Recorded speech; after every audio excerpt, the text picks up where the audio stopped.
एक बार की बात है, जंगल में एक घने पेड़ पर बनाए घोंसले में एक कौवा अपने बच्चों के साथ चैन से रहता था। उनका घोंसला बहुत सुंदर व मजबूत था। वह पेड़ की मजबूत शाखा पर बना था। इसी पेड़ पर एक मोटा बंदर भी रहता था। उसके रहने का कोई ठिकाना नहीं था। कभी किसी शाखा पर सो जाता तो तभी किसी पर। इसी तरह उसके दिन गुजरते थे। एक दिन तेज तूफान के साथ मूसलाधार वर्षा होने लगी। ठंडी हवा भी चलने लगी। चारों ओर पानी ही पानी हो गया। इस खराब मौसम में भी कौवा अपने बच्चों के साथ घोंसलों में सुरक्षित था, लेकिन बंदर को कोई सुरक्षित स्थान न मिला। वह वर्षा में भीगता हुआ ठंड से कांपता रहा। उसे अफसोस भी हो रहा था और गुस्सा भी आ रहा था कि क्यों उसने नहीं अपना स्थायी बसेरा बनाया। कम से कम मौसम की मार तो न झेलनी पड़ती। कौए ने जब उसकी ऐसी दयनीय हालत देखी तो बोला, तुम इतने मोटे ताजे होते हुए भी अपने रहने का ठिकाना क्यों नहीं बनाते?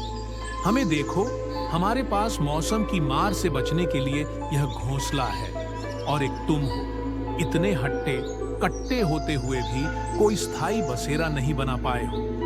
तुम एक डाल से दूसरी डाल पर डेरा डालते रहने के बजाय अपना घर क्यों नहीं बना लेते? ईश्वर ने तुम्हें दो हाथ दिए हैं, उनका सदुपयोग क्यों नहीं करते? मौसम की मार झेल रहा बंदर वैसे ही क्रोध में भरा बैठा था।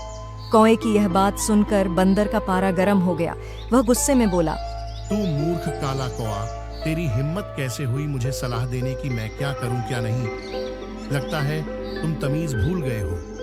अभी तुम्हें बताता हूं कि अपनों से बड़ों से कैसे बात की जाती है। यह कहकर बंदर ने पेड़ की एक शाखा तोड़ी और कौए के घोंसले को तोड़ना शुरू कर दिया। थोड़ी ही देर में घोंसले के तिनके बिखर गए। कौए के बच्चे नीचे गिरकर मर गए, लेकिन कौवा किसी तरह जान बचाकर उड़ गया। अब उसे अपने बच्चों की मौत के साथ बंदर को सलाह देने का भी दुख था। इसके अलावा वो और कर भी क्या सकता था? मूर्ख को सीख देने का परिणाम तो भोगना ही था।